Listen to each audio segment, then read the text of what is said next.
কারণ ফরোনকে বলল, ইসরায়েলদের ঈশ্বর বলেছেন তার সন্তানদের মুক্ত করো, নতুবা তোমার ওপর ভয়ঙ্কর বিপদ আসবে। কিন্তু ফরোন সে কথা শুনল না।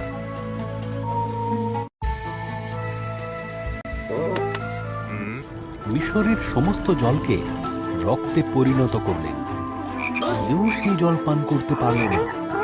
তারপর তিনি মিশরীয়দের বাড়িগুলিকে ব্যাঙে ভরিয়ে দিলেন, চারিদিকে ব্যাঙে ভরে গেল। তবুও ফরোন কিছুই শুনল না।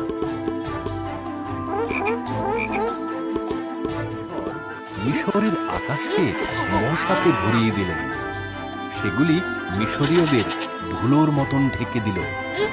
তারপর ঈশ্বর সারা মিশরকে মাছি দিয়ে ভরে দেন।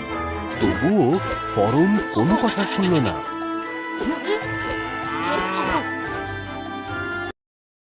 ঈশ্বর মিশরের সমস্ত পশুদের হত্যা করলেন। ঘোড়া, গাধা, উট, ভেড়া, গরু ও ছাগল সব পশু মারা গেল। তারপর ঈশ্বর মিশরীয়দের শরীর ঘোড়ায় ভরে দিলেন। তবুও ফরোন কিছুই শুনল না।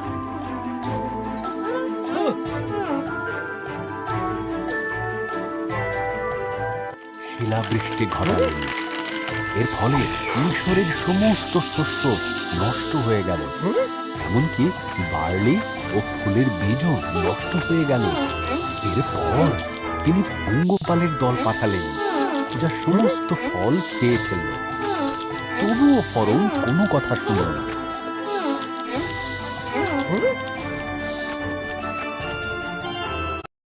ঈশ্বর সারা মিশরকে অন্ধকারে ঢেকে দিলেন। তবু ফরোন কোনো কথা শুনল না। ঈশ্বর বললেন, আমি মিশরের সমস্ত প্রথম সন্তান ও পশুদের প্রথম সন্তানদের মেরে ফেলব।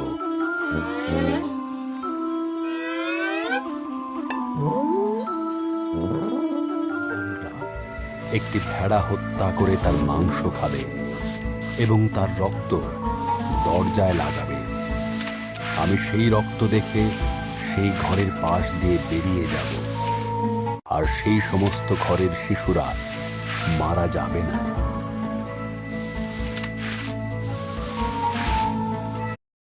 একে তারই শূন্য রুটির পর্ব বলবে এবং সব সময় মনে রাখবে। ইসরায়েলীয়রা ঈশ্বরের কথা শুনল, কিন্তু মিশরীয়দের প্রথম সন্তান মারা গেল। এমনকি ফরোনের প্রথম সন্তানও মারা গেল। অবশেষে ফরোন শুনল, সে ইসরায়েলীয়দের মুক্তি দিল।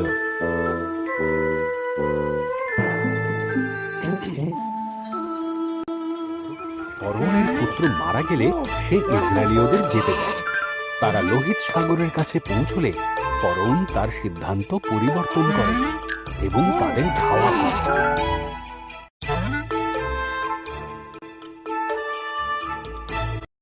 ইসরায়েলীয়রা যখন ফরোনের অশ্বরথ দেখে তখন খুবই ভয় পেয়ে যায়।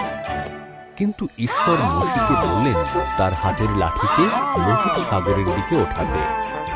ঈশ্বর তখন একটা ঝোড়ো হাওয়া পাঠিয়ে লোহিত সাগরকে দুই ভাগ করে দেন।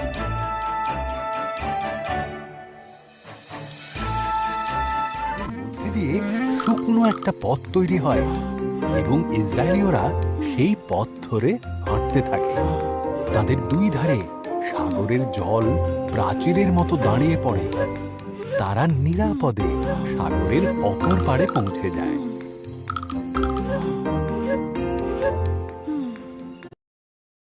এবং তার সৈন্যরা সাগরের মধ্য দিয়ে তাদের একই পথে ধাওয়া করে। ঈশ্বর তখন মোশেকে তার হাত ওঠাতে বললেন। তখন সাগরের জল পুনরায় নিজের স্থানে ফিরে আসে, আর ফরোন এবং তার সৈন্যরা সাগরের তলায় তলিয়ে যায়। তখন তাঁর সন্তানদের মরুভূমির মধ্য দিয়ে নিয়ে গেলেন।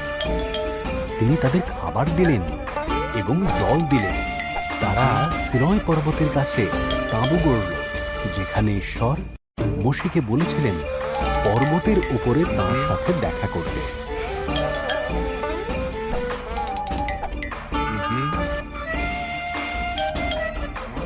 দিয়ে মোশে পর্বতের চূড়ায় পৌঁছল এবং ঈশ্বর তার সাথে দেখা করতে নিচে নেমে এলেন।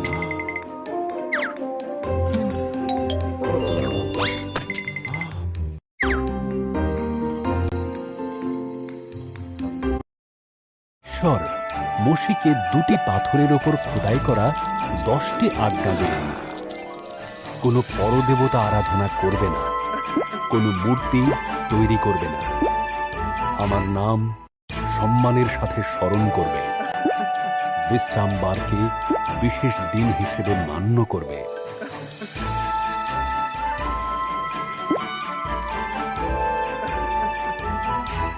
সম্মান করবে, হত্যা করবে না, নিজের স্বামী বা স্ত্রীর প্রতি বিশ্বস্ত থাকবে, চুরি করবে না, মিথ্যা কথা বলবে না, কাউকে হিংসা করবে না বা কারোর কোনো জিনিসে লোভ করবে না।